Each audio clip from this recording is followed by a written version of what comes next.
বিজেপির নতুন নাম দিলেন দিল্লির উপমুখ্যমন্ত্রী মনীষ সিসোদিয়া। भारतीय झगड़ा पार्टी।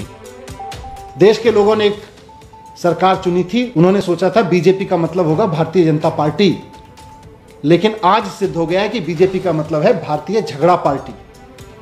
घरे घरे रेशन पहुंचे देवार प्रकल्प निয়েছিল दिल्ली सरकार। दिल्ली सरकारेर সেই রেশন প্রকল্প নিয়ে কেন্দ্রের সঙ্গে বিরোধ হয় দিল্লির।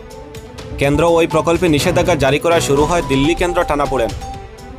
শুক্রবার কেন্দ্রীয় মন্ত্রী রবিশঙ্কর প্রসাদ বলেন, দিল্লির ঘরে ঘরে রেশন পৌঁছে দেওয়ার প্রকল্প আসলে দিল্লি সরকারের দেখনদারি। রবিশঙ্কর বলেন, যে মুখ্যমন্ত্রী মানুষকে অক্সিজেন পৌঁছাতে পারেননি তিনি এখন ঘরে ঘরে রেশন পৌঁছে দেওয়ার কথা বলছেন। কেন্দ্রীয় মন্ত্রীর এই আক্রমণের জবাবে বিজেপিকে ভারতীয় ঝগড়া পার্টি বলে পাল্টা আক্রমণ করেন মনীষ সিসোদিয়া।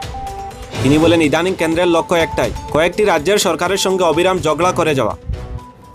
काम की बात कोई नहीं करते, राष्ट्र के निर्माण की कोई बात नहीं करते, देश के लोगों की बात नहीं करते, बस अरविंद केजरीवाल जी को गाली गुफ्तार करने के लिए केंद्र सरकार के मंत्री जी, केंद्र सरकार के लोग, भारतीय जनता पार्टी के लोग मीडिया में आते हैं।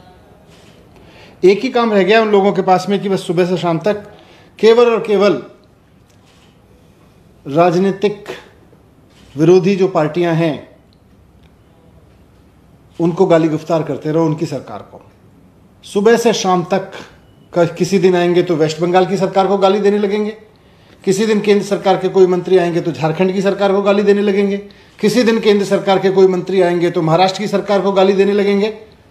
आजकल केंद्र सरकार के पास में राज्य सरकारों को गाली गुफ्तार करने के अलावा कोई काम नहीं बचा है क्या? जब देखो आप आते हो टीवी पे बैठते हो और किसी एक राज्य सरकार के खिलाफ मुंह खोल के गालियां देने लगते हो। कभी कहेंगे कि साहब ऑक्सीजन की सप्लाई नहीं हुई।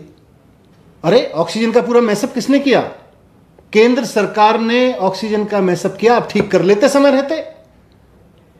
सुप्रीम कोर्ट ने जब फटकार लगाई तब जाके आपने ऑक्सीजन सुधारी, पहले ही सुधार लेते। अब राज्य सरकार को गाली देने लग रहे हो।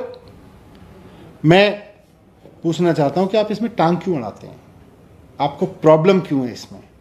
ये बताएं साफ साफ कि अगर पिज्जा घर पहुंच सकता है तो गरीब आदमी का राशन क्यों नहीं घर पहुंच सकता? और साथ साथ मैं ये भी कहना चाहता हूं कि देश के लोग अब तंग आ चुके हैं। देश के लोग ऐसी केंद्र सरकार से तंग आ चुके हैं जो रोज टीवी पे बैठ के केवल और केवल राज्य सरकारों को गालियां देने का काम करती है।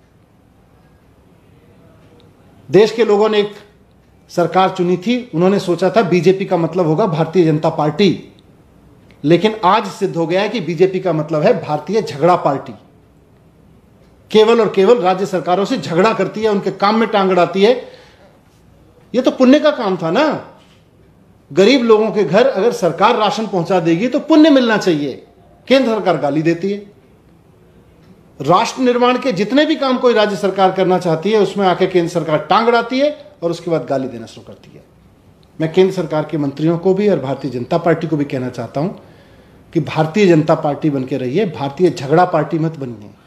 केंद्र में बीजेपी की सरकार का मतलब भारतीय जनता पार्टी की सरकार होना चाहिए, ना कि बीजेपी की सरकार का मतलब केंद्र में भारतीय झगड़ा पार्टी की सरकार बना रखी है आपने।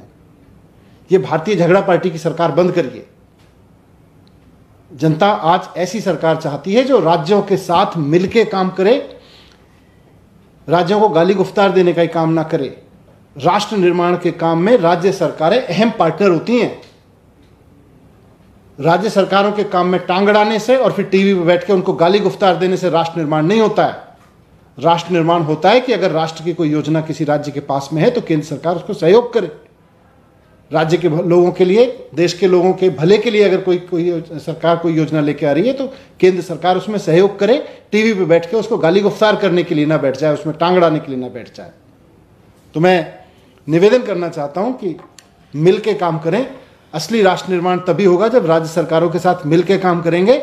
भारतीय झगड़ा पार्टी आपका अगर नाम है तो बहुत बढ़िया, फिर तो आपको मुबारक हो।